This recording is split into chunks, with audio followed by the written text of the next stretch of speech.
Et vous avez parlé d'Aminatou Ahidjo, la fille d'Amadou Ahidjo, président de la République du Cameroun, a qualifié dans un communiqué votre action avortée, puisque vous n'avez pas pu aller au Sénégal, d'escroquerie politique, puisque, dit-elle, vous n'avez jamais présenté vos condoléances à la famille Ahidjo. Réaction? J'ai beaucoup de respect pour le pays d'Ahidjo. Énormément de respect. C'est mon maître. C'est mon maître, j'ai beaucoup de respect. J'ai donc aussi beaucoup de respect pour sa famille.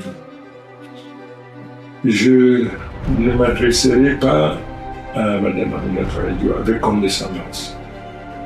Du fait du privilège qu'elle a eu à être le fils du président Ahidjo, qui a été tout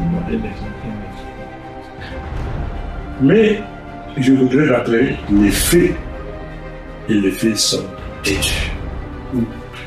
Le président Ahidjo est mort en 89. C'est monsieur. En 89, j'étais en prison. J'étais en prison à Yoko. Et nous étions maintenus dans des conditions abominables. Je ne voudrais pas évoquer cette histoire. C'était Yoko. Comment voulez-vous que j'ai le don d'ubiquité d'être en prison à Yoko en 89 au moment où le président Ahidjo mourait, et aussi à Dakar pour présenter les condoléances. C'est ce que je veux vous dire à ce moment. Nous en avons tous été affligés, vraiment affligés, choqués. Et parce que pour nous c'était un mur qui s'effondrait sur une porte qui ne pourrait plus jamais s'ouvrir. Pourquoi? Parce que tout au long de notre séjour en prison, nous avons caressé l'espoir qu'il y ait réconciliation entre le président Ahidjo et son fils, le président Biya. Et que cette réconciliation aurait pu faciliter notre libération.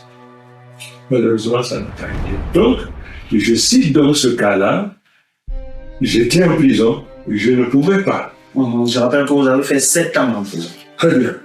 Deuxième vérité, je suis élevé à la dignité de ministre des Transports. Ministre des Transports, j'ai la tutelle de la SECNA. La SECNA, vous expliquerez à vos téléspectateurs ce que c'est, la SECNA. C'est une structure qui gère la sécurité aérienne des 15 pays africains, dont le Cameroun. Je suis donc, de par la fonction, tenu à prendre part à toutes les rencontres statutaires de cette institution. À cette époque-là, il y a un monsieur, aujourd'hui, qui va témoigner. Il s'agit de M. Edimou, l'actuel ministre conseiller spécial de M. le Premier ministre Cheikh Oumar. À l'époque, il était représentant de la SECNA au Cameroun, représentant résident. Lorsque je suis allé donc en mission, dans le cadre d'une rencontre statutaire de la SECNA, je suis allé avec M. Edimou, qui était donc le représentant de la SECNA au Cameroun.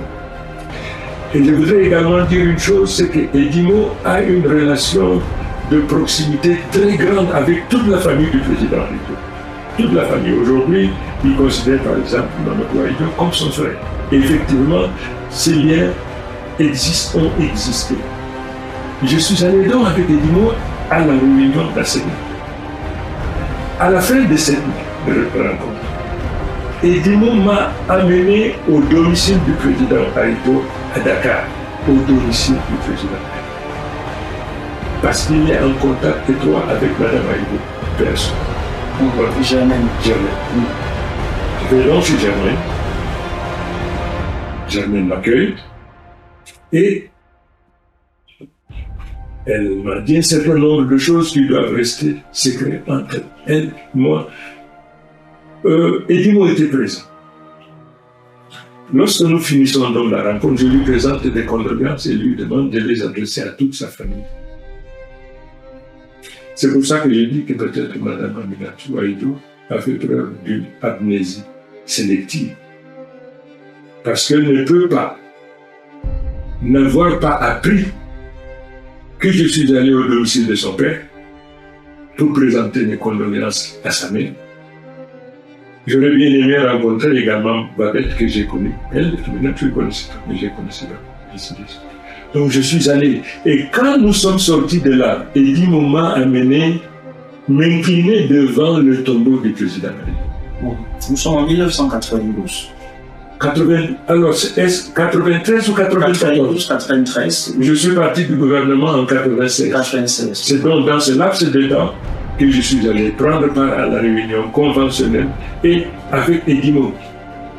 C'est donc Edimo qui m'a amené au cimetière de Youf ou quelque chose comme ça au Sénégal et je me suis incliné devant le récit du président Ali en présence. Et d'ailleurs, nous avons une photo qui marquait cet instant. Ensuite,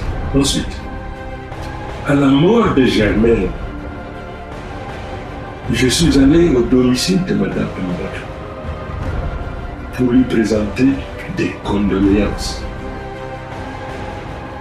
du fait de la disparition de sa mère. Comment donc cet être, pour qui, au nom de son père, j'ai du respect,